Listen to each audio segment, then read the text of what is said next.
السلام علیکم۔ آج کی اس ویڈیو میں ہم transgender persons protection of rights act 2018 کے بارے میں بات کریں گے۔ تو سب سے پہلے آپ اس کو فل اسکرین کر لیں تاکہ آپ کلیئرلی اس کو ساتھ ساتھ دیکھ بھی سکیں۔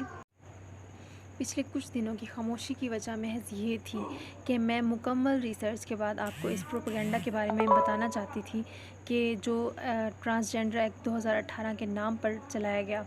ریسرچ کے دوران یہ جان کر بے حد تکلیف ہوئی کہ کس طرح انٹرسیکس کو سامنے رکھتے ہوئے لیسبین، گے، بائی سیکشول، ٹرانسجنڈر، کیوریز نے اپنے ایجنڈاز کو آگے دھکیلنے کی کوشش کی۔ چونکہ وہ جانتے تھے کہ ہمارے نوجوان انٹرسیکس کے حقوق کے لیے ضرور آواز اٹھائیں گے، اسی لیے انہوں نے اس بات کا فائدہ اٹھایا اور وہ کر ہی ڈالا جو وہ کرنا چاہتے تھے۔ ٹرانسجنڈر ایکٹ 2018 یہ نام ہی دراصل ایک فراڈ ہے۔ زیر بحث بل کے سیکشن 3 سب سیکشن این میں جس طرح سے لفظ ٹرانسجنڈر کو ڈیفائن کیا گیا ہے، یہ کافی تشویشناک ہے۔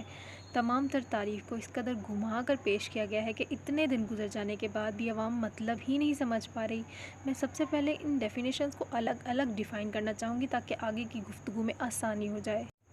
مخنث، انٹرسیکس۔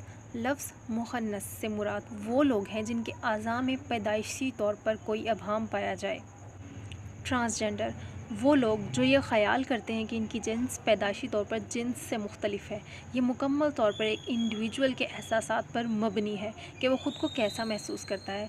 Self perceived identity. اگر کوئی شخص جسمانی طور پر مرد ہے لیکن وہ خود کو ایک عورت محسوس کرتا ہے تو مغرب کی تعریف کے مطابق وہ خود کو ٹرانس وومن کہہ سکتا ہے، اور اگر وہ جسمانی طور پر عورت ہے مگر خود کو مرد محسوس کرتی ہے تو وہ خود کو ٹرانس مین کہہ سکتی ہے۔ خواجہ سرا۔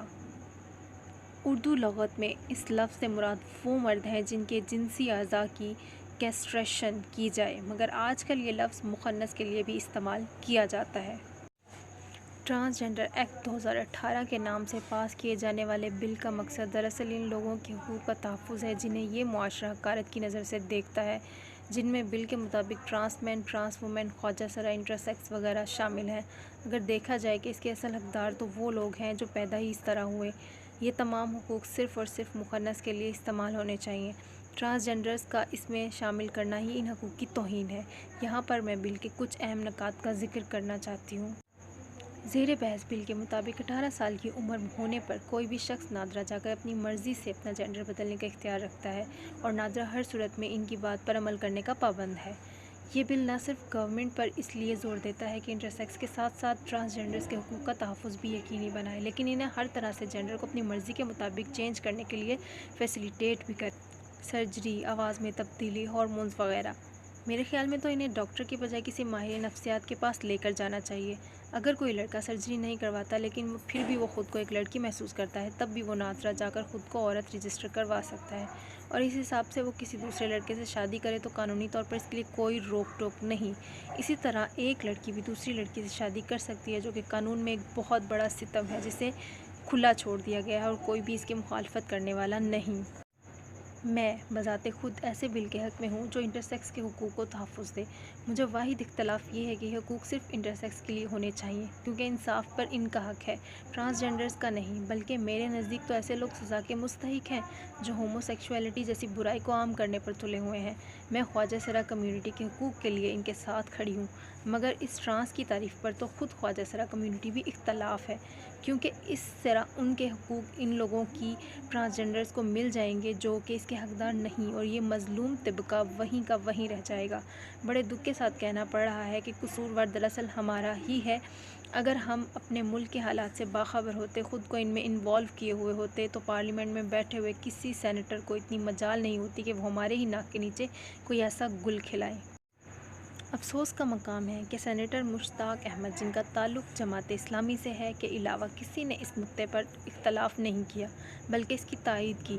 جب ہمارے آئین کی بنیاد ہی قرآن و سنت ہے، اور آئین خود بھی یہی کہتا ہے کہ قرآن اور سنت آئین سے بالاتر ہیں، تو پھر یہ بات ہی کافی ہونی چاہیے تھی کہ قرآن مجید میں اللہ تعالیٰ نے بڑے سخت الفاظ میں اس سے منع فرمایا ہے، اور قوم لوط کے بارے میں فرمایا کہ یہ حد سے گزری ہوئی قوم ہے۔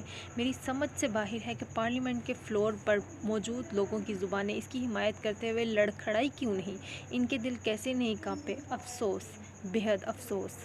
میری آپ لوگوں سے صرف ایک ہی گزارش ہے کہ اس ملک کو اس کے حال پر نہ چھوڑیں۔ یوم آزادی، یوم پاکستان اور ایسے بہت سے دنوں میں آپ لوگوں نے یہ بات سنی ہوگی کہ یہ ملک ان گنت لوگوں نے اپنی جانیں، اپنے خاندان، اپنا سب کچھ گنوا کر حاصل کیا ہے۔ لیکن پتہ ہے ہمارا مسئلہ کیا ہے؟ ہم ایسی بہت سی باتیں سنتے ہیں، لیکن جو ہی اگلی صبح کا سورج نکلتا ہے یہ باتیں بھی ہمارے ذہنوں سے نکل جاتی ہیں۔ خدارا ایسا نہ کریں۔ ہم سب اپنی زندگیوں میں بے حد مصروف ہیں، کسی کو پڑھائی کی فکر ہے تو کسی کو کام کی، لیکن ملک کی فکر ہم میں سے کسی کو نہیں۔ ملکی معاملات کو ہم محض یہ کہہ کر ٹال دیتے ہیں کہ ہمارا مسئلہ نہیں ہے، گورنمنٹ کا ہے، لیکن ایسا نہیں۔ یقیناً یہ مسئلہ ہمارا بھی ہے، کیونکہ یہاں سوال ہماری نسلوں کا ہے، اس معاشرے کا ہے جس میں ہم رہتے ہیں۔ اپنے وقت میں سے کچھ وقت اس کے لیے بھی نکالیں، خود کو حالات سے باخبر رکھیں، ان میں انوالو ہونے کی کوشش کریں، ہر ممکن کوشش کریں تاکہ آنے والے وقت میں کسی شخص کی بھی اتنی مجال نہ ہو کہ وہ ایسا کوئی قدم اٹھائے جس کی قیمت ہماری نسلوں کو چکانی پڑے۔ آپ سب سے گزارش ہے اس ویڈیو کو جتنا ہو سکے اتنا پھیلائیں تاکہ لوگوں کو آگاہی ہو اور ہم اپنی نسلوں پر اور خود پر ظلم ہونے سے بچ سکیں۔